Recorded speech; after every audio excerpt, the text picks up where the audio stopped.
নাম তার গোপাল মণ্ডল। বাঘে কি করেছে দেখুন, চোখ মুখ ঘাড় সব বাঁকিয়ে দিয়েছে। সুন্দরবনের বাঘ যা তা বলে কথা, তাই তো?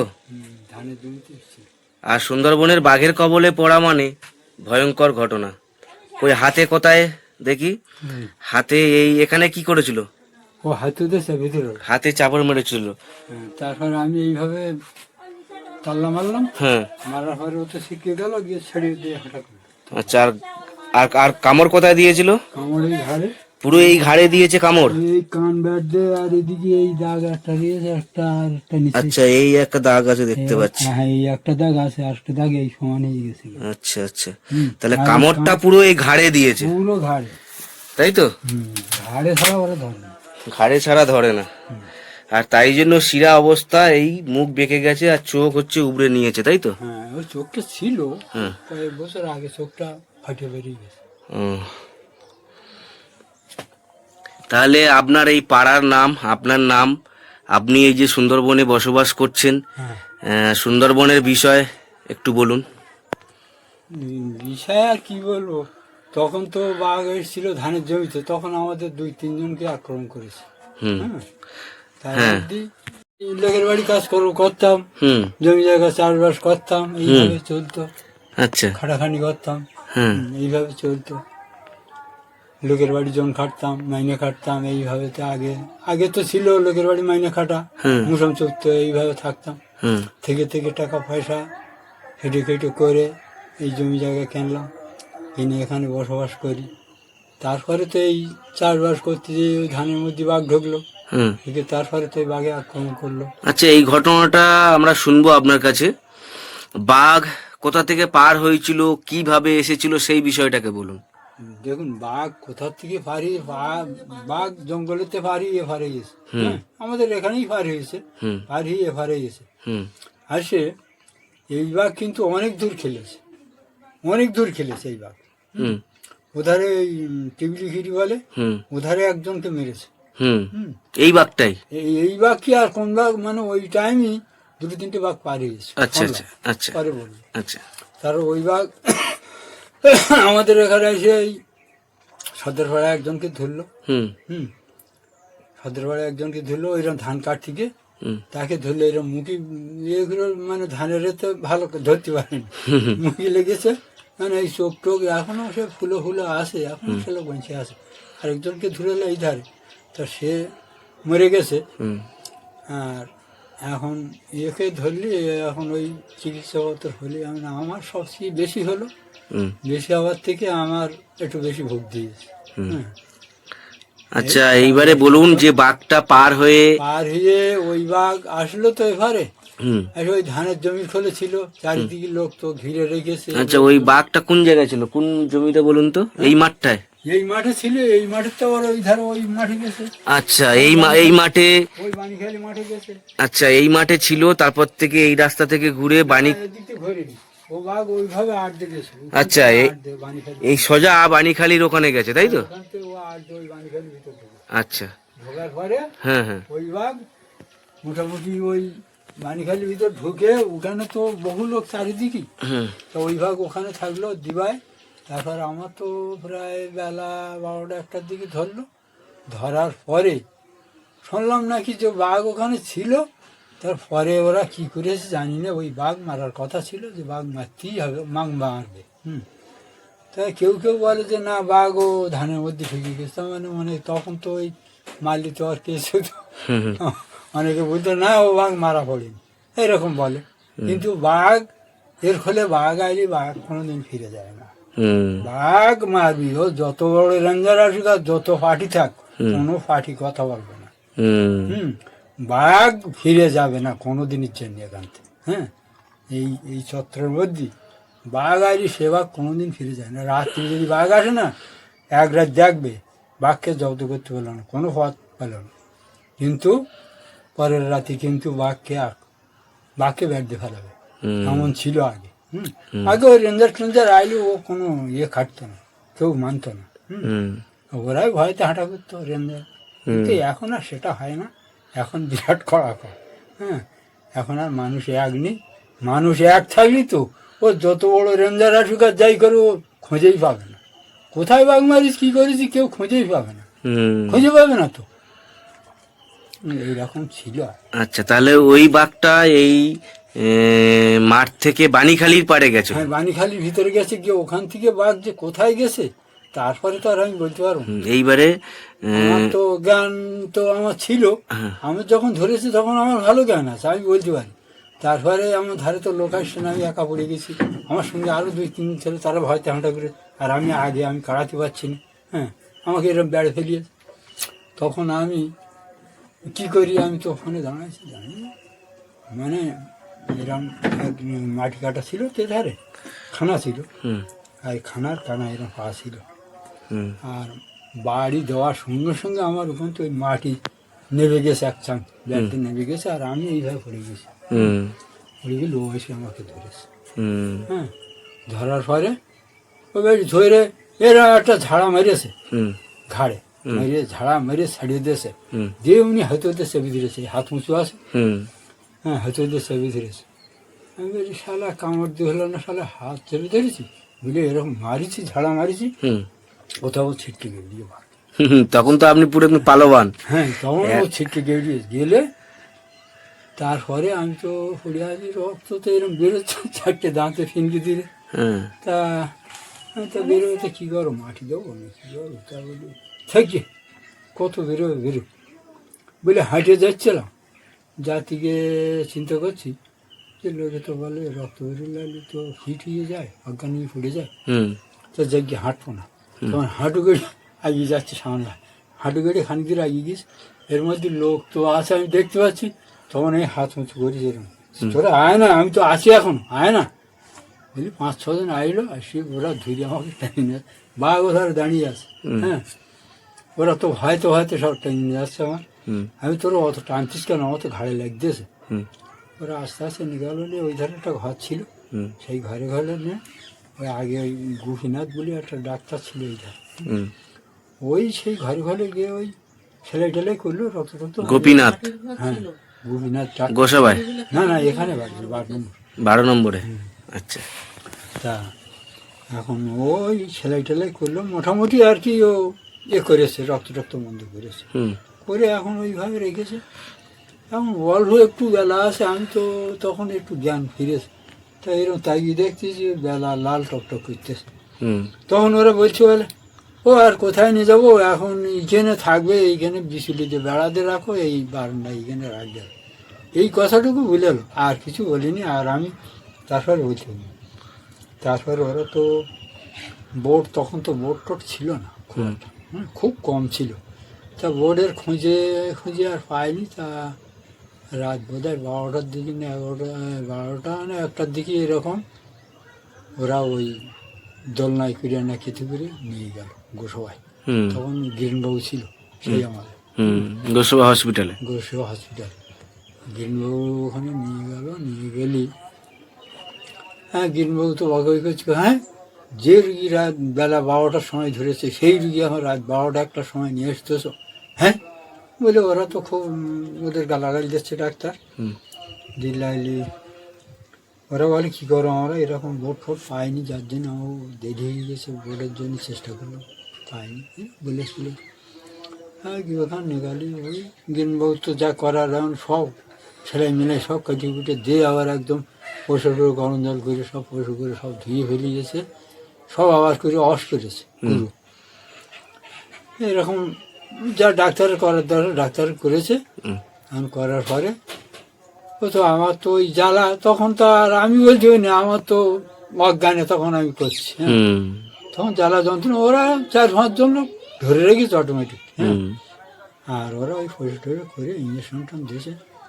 তা ডাক্তার ঘুম পড়াতে পারে, ঘুমের ওষুধ দিয়ে ইঞ্জেকশন করে, তা ডাক্তার শেষ পর্যন্ত নাজাল হয়ে গেছে, বলতে পারে দেখো আমার কিছু করার নেই, হ্যাঁ এত ইঞ্জেকশন দিচ্ছি ঘুমের, তা যে রুগী জব্দ হচ্ছে না ও ধরে রাখো।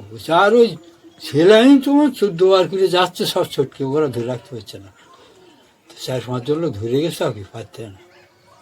তারপরে ওইভাবে তো ওরা ধরে ধরে গাড়িতে বলে, ও দেখো ওই রুগীর কিন্তু হার্ট অত্যন্ত সবল, হুম ওকে জব্দ করা যাবে না কোনো মতে, হুম ও তোমরা যত দূর পারো ওইভাবে চেপে চেপে রাখো। হুম এইভাবে চেপে চেপে তোর হলো।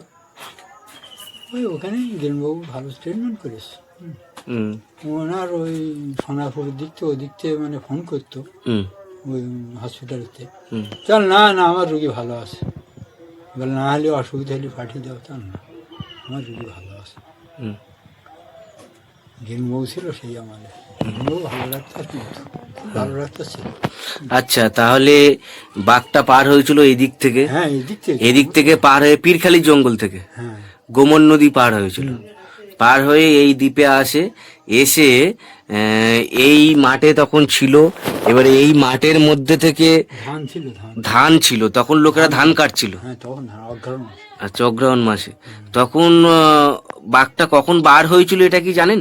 না বাঘ কখন বার হয়েছে বলতে পারবো না তো, বাঘ তো পার হয় রাত্রি, রাত্রে পার হয়। রাত্রি বার হয়ে, এইবারে আপনাদের বাঘটা কোন জায়গায় ছিল? বাণীখালীর ওখানে হ্যাঁ এখান থেকে যে যে ধানের মধ্যে ছিল, ধান ক্ষেতের মধ্যে। ধান ক্ষেতের মধ্যে, আর ধান কাটতে কাটতে সব জানাজানি হয়ে গেল, হ্যাঁ। লোক ধরেছে, হ্যাঁ, তারপর লোক তো হামি হলো, মেলা লোক আচ্ছা, তাহলে লোক ভর্তি হয়ে গেছে। লোক ভর্তি। ঘটনাটা এবারে তখন বাঘ কিন্তু বাণীখালীতেই আছে।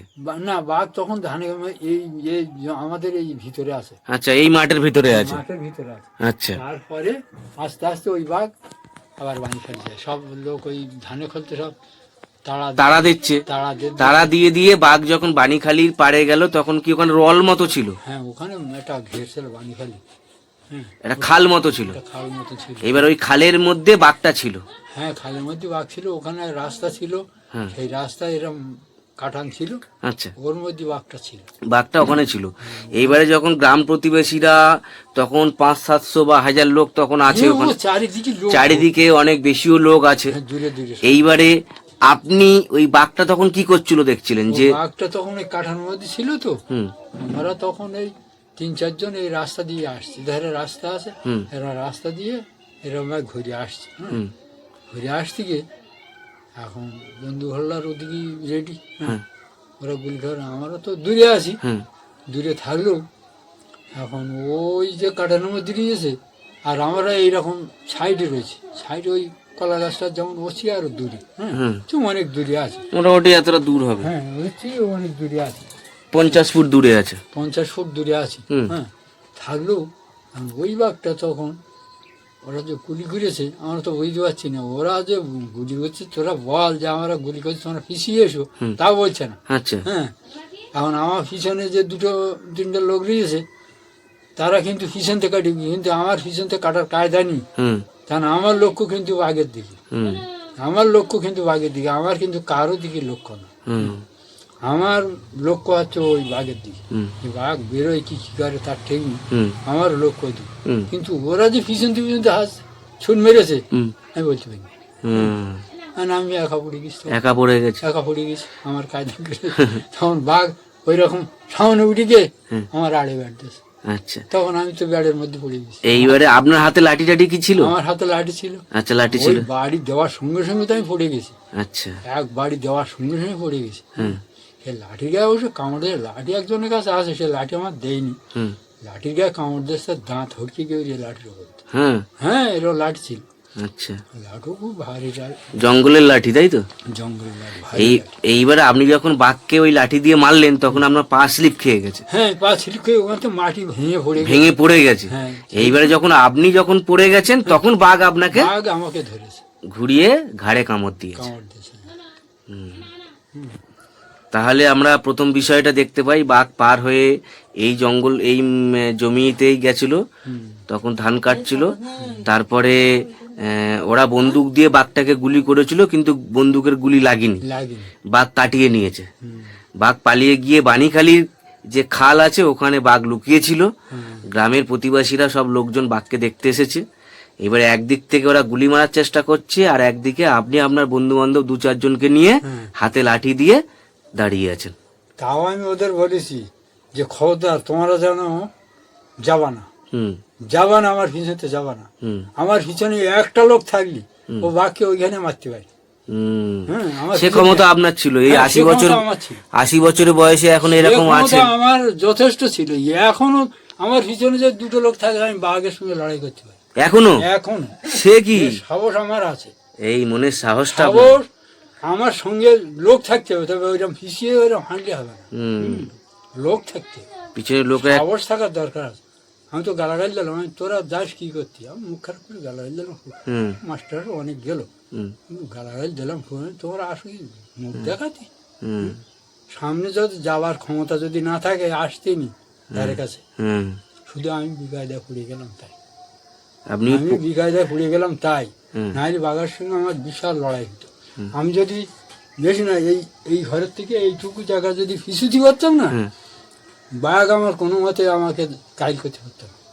হুম সাহস আমার ছিল, আমার সে মানে সেরকম নিয়ে আমি ছিলাম ওখানে। হুম আমি ওইরকম মাটি কাটা কানিতে এরকম কানিতে পা দিতে পারলি না, বাঘ আমি মেরে দিতাম। হুম বাঘ আমি মেরে দিতাম। ওই এক বাড়ি টেনে আরেকটা বাড়ি মাথা বাড়িতে টানলি না, ওই কাজ করে ফেলতাম। তা সে সময় আর বলে আর সে গল্প করে লাভ নেই, তার কারণ সেদিন কেটে গেছে। তবে হ্যাঁ, আমার কাছে যদি লাঠি না থেকে কুরুল থাকতো না, ও আমি যে ওরে কী করতাম, মুখ ফাড়িয়ে ফেলাতাম একে কর, হুম। একদম মুখ ব্যাট দিয়ে ফাড়িয়ে দিতাম। মানে এত সাহস আমার তখন ছিল, আর সেরকম আমার ছিল, আমি গায়ে ক্ষমতাও ছিল। গায়ে ক্ষমতা ছিল। আর আমি দিকে আমি ওর জন্য আমি ভয় পাইনি, বাঘ দিকে আমি ভয় পাইনি। হুম এখন যদি বলে এখন ভয় করি কেন, এখন বলে হালকা হয়ে গেছি, চোখই ভালো দেখি নেই, একটা চোখই দেখি তাও ভালো দেখতে পাই না, কোনো রকমের চলি, যার জন্য এখন কোনো ঝামেলায় যাই না। এক কথায় কোনো ঝামেলা যাই না। হ্যাঁ, ওসব পুরো মদ্দার লোক দুটো চারটে ওর আমি কারো আর বিরোধ্য করতাম। হুম। তাহলে এখন আপনার যে শারীরিক অবস্থা সেইটাকে একটু বলুন। এখন আর শারীরিক অবস্থা আর কী বলবো, এখন এই কোনো রকম চলছে শরীরে, কখন কখন কিরম থাকেও বলাও যায় না। এখন এই হাত পাটা এমনি ব্যথা হয়, হুম ঝিনঝিন করে, এই সমস্ত হয়, আচ্ছা, এইভাবে চলি। মুখের আর চোখের অবস্থাটা বলুন। মুখের অবস্থা এখন, মুখটা তো শিরা কাটা পড়ে গেছে, গিয়ে মুখটা তো বেঁকে গেছে, এখানেই যে মেন শিরা কাটা পড়ে গেছে, কানের এখানে, এখানে শিরা কাটা পড়ে গেছে। হুম হ্যাঁ, কানের এই মেন চোখের শিরা এখানে কাটা পড়ে গেছে, হুম যার জন্য মুখ বেঁকে গেছে, চোখটা নষ্ট হয়ে গেছে। এই আচ্ছা, আর চোখই তো ওই এক চোখই দেখি, তাও ভালো দেখতে পাই না আমি এখন। ও অনেক কিছু করা, 25,000 টাকা দিয়ে লেন্স বসান, তাও সে এখন চলতে না। এক চোখ নষ্ট, আর এক চোখে তো দেখতে না পেলে খুবই সমস্যা। সমস্যা এখন একটু হয়, ওই ধোয়া মতন কো মতন, ওই ধারে কাছে লোক না হলে চেনা যায় না, এইরকম অবস্থা হয়। হুম এখন এই বাড়ি আসি পালেন, শুধু অনেক সমস্যার জন্য বাড়িতে আসি বলে পাইয়েছেন, না হলে পাতেন না তো। আমি থাকি সামনগর। শ্যামনগরে থাকেন? হুম। আচ্ছা, তাহলে আমরা এখানে একবার এসেছিলাম আপনার খোঁজে, আপনি তখন ছিলেন না, সকলে বলেছিল যে আপনি কলকাতায় থাকেন। হ্যাঁ, ওই তামানো ওখানেই থাকি, হ্যাঁ, তাই জন্য পাওয়া যায়নি আপনার। ওখানে আমি কাজ করি। আচ্ছা, তাও এখন এই বয়সে কাজ করতে হচ্ছে, কাজ করি। নিরুপায় হয়ে ও পেটে। বসে বসে থাকি না তো, বসে থাকলে বেশি ক্ষতি হয়, হ্যাঁ বসে থাকলে অসুবিধা হয়। ও আমি যা পারি আমি করবো কেন, হ্যাঁ এখন ওই মাটি কাটা কাজ টাজ করতে হয় তো। হ্যাঁ। তাহলে আপনি সুন্দরবনের বাঘের সম্বন্ধে বলুন। সুন্দরবনের বাঘ, বাঘ আর কি বলবো সম্বন্ধে, আর কি বলবো, জঙ্গলের বাঘ জঙ্গলে হাঁটা করেছে, কি মেরেছে তাও তো আমি বলতে পারবো না, হুম আমি তো আর শেষ পর্যন্ত ছিলাম না, হুম তাই বলবো কি করে, আমি তো অজ্ঞান হয়ে গেছি। তারপরে কি হলো না হলো গ্রামের লোকে জানে, আমি তো আর জানি না। হুম। তাহলে এই যে বাঘের সামনাসামনি হওয়া, বাঘের সাথে যুদ্ধ করা, এটা এক ভয়ঙ্কর অভিজ্ঞতা। তো যখন বাঘটাকে কাছাকাছি আসলো, যখন আপনাকে আক্রমণ, কাছাকাছি না তো, হুম কি কাছাকাছি কিভাবে আসবে, হুম কাছাকাছি মনে করছেন যে আস্তে আস্তে হেঁটে গেছে, না না, চোখের ফলক মারতে দেবে না, আপনি সাত করে যাবে, হ্যাঁ। চোখের ফলক মারার সময় পাবেন না। কি বলছেন, হাওয়া আবার কি এত দ্রুত আসতে পারে, খালি দেখলাম যে একটু ধুলো উড়ে উঠেছে আর কিছু, তারপর দেখলি বাঘ আমার চোখের ফল। আমি যে সে টার্গেট আমার ও যেমনি গেছে তেমনি বাড়ি টানিস। হুম আমার লক্ষ্য ওর দিকে, আমার অন্যদিকে লক্ষ্য না তো। হুম আসার সঙ্গে সঙ্গে বাড়ি টানি, যার সঙ্গে সঙ্গে পড়ে গেছি। হুম পড়ে গিয়েই তো আমার এই অসুবিধা হলো। হুম আমি তো ফিসুতে পারলাম না, একটুখানি ফিসে হওয়ার সময় পেলাম না, এই হচ্ছে হুম মানে ওই জায়গাটা খুব দুঃখ, থেকে গেল। ওই জায়গায় দুঃখ, আমি একটু ফিসুতে পারলাম না, নাহলে আমি শেষ দেখা দেখতাম বাঘের সঙ্গে। হুম এই আমার ইচ্ছা ছিল, হুম সেইটুকু আমি পারি। বলছি না, আমাকে এই ঘরের কানাতে এই কানা পর্যন্ত হুম। এতটুকু জায়গা আমি ফিসুতে পারলাম না। হুম এতটুকু জায়গা ফিসুতে পারলি, এক সেকেন্ডে সময় দিলি আমি পিছিয়ে যেতাম। একটু এক খেলা আপনিও খেলতেন। হ্যাঁ, আমি খেলতাম এক বাঘের হুম। সঙ্গে। তা সে হলো না। তা বাঘটা কত বড় ছিল? বাঘ বড় বাঘ, নিড়ে বাঘ। এড়ে বাঘ দেখেছেন তাই তো? হ্যাঁ, বড় বাঘ। আর বাঘের গায়ে কিছু গন্ধ পেয়েছিলেন কি? বাঘের গায়ে আর গন্ধ পাওয়ার সময় পাচ্ছিল? ও তো হাঁটা দিল, বাঘের গায়ে তো এমনি গন্ধ। কিরকম গন্ধ তো? ও বোঝা যায় যে পচা গন্ধ মতন এর একটা গ্যাস ছোটে। হুম। জঙ্গলের জন্তু। আর কাঁচা জিনিস খায়। ওই পচা গন্ধ মতন এর একটা গ্যাস ছড়লো, ও ওরকম গ্যাস। ও বাঘ আইলি এমনিতে লোক বুঝতে পারে যে বাঘ এসেছে। গন্ধে গন্ধ গন্ধ। মানুষ বুঝতে পারে তাই তো? হ্যাঁ, বাঘ পার হইল লোক বুঝতে পারে। কত বাঘ এখানে গেল, কত বাঘ ফাঁসিতে মারা হইলো, এধারে একটা বাঘ ওই ধারে নিয়ে মারা হইলো ঘরের ভিতরে। হুম। দেখিনি আমরা বাঘ, সব দেখেছেন? সব দেখেছি। ফাঁসিতে এই ধারে এক বাঘ মারা হইলো, ফাঁসি দেওয়া হয়েছে? ফাঁসিতে বাঘ মারা, এরকম ঘরের মধ্যে ছাগল মেরেলো, হুম। ওইখানে ফাঁসিতে বাঘ মারা হয়েছে। ওইরকম গাছের গায়ে বাঁধে ফাঁসিতে, এরকম ফাঁসি। কাদের বাড়ি ওটা? ওরা ওই গ্র্যান্ড মাস্টার ছিল আগে, ওই ধারে বহু আগে। তারপরে এধারে ওই 6 নম্বরে হুম। 6 নম্বরে ওখানে ওটা কোন জায়গায় ছিল? ওই গ্রিন মাস্টারের ওখানে? বহুদিন। হ্যাঁ, দাদাকে আমরা চিনি, আমরা একবার এসেছিলাম, দাদা তখন বাড়িতে ছিল, বলছিল বাবা কলকাতা কাজে ছিল। ওই দাদাকে মনে হয় চিনি। দাদা না, আমি আপনাকে চিনি। আপনারা কোথা থেকে এসেছেন? আমরা গোসবা থেকে। গোসাবাতে। গোসা কোথায় বাড়ি আপনাদের? গোসবায় ওই যে এজি। এখন অসুবিধা আছে, এখন শরীরের অবস্থা ভালো না, তার কারণে মানে কখনো হাত পা ব্যথা করে, পাটা ঝিনঝিন করে, মাথা ঘোরে, হ্যাঁ, এর জন্য ওষুধপত্র খাই, হ্যাঁ, ডাক্তারের কাছে ট্রিটমেন্ট হই। সামনগর থাকি ওখানে, ওখানে আমি প্রায় ওই আমার ওষুধপত্র খাইতে হয়, ভিটামিন, তারপরে ইয়ে খাইতে হয় নার্ভের জন্য, অনেক ওষুধপত্র খাইতে হয় ওখানে, হুম। ক্যালসিয়াম এইসব খাইতে হয় সবসময়। এইরকম খাই আর ওই কাজকর্ম করি। এই টুকটাক বয়সেও করি। কাজ করতে হচ্ছে। সব দিন তো কাজ করতেও পারি না, সব দিন কাজ হয় না। হুম। তা আগের মতন এখন অত পারি না, তবে খুব কম করি, টুকটাক যা হয় তাই করি, এইভাবে চলে কোনো রকম, তাছাড়া আর কি। বন্ধুরা, আপনারা দেখতে পেলেন এক ভয়ঙ্কর ঘটনা, এই জেঠুর সাথেই ঘটেছিল। আর বর্তমান শারীরিক অবস্থা এই রূপে চলছে, তথাপি তার প্রয়োজনীয়তা আছে। আর আমিও চেষ্টা করছি সাহায্য করার জন্য। আর এই ভিডিও ডেসক্রিপশানে আমরা এনার ব্যাংক ডিটেলস এবং ফোন নাম্বার সমস্ত কিছু আমরা দিয়ে দেবো। আপনারা ডাইরেক্ট এই জেঠুকে সাহায্য করতে পারবেন। এই পরিবারে অবশ্যই প্রয়োজনীয়তা আছে সাহায্যের, আপনারা জানতে পারলেন। সাথে থাকুন, সঙ্গে থাকুন। সুন্দরবন জীবন আমার জীবন, আমার সুন্দরবন আপনার সুন্দরবন।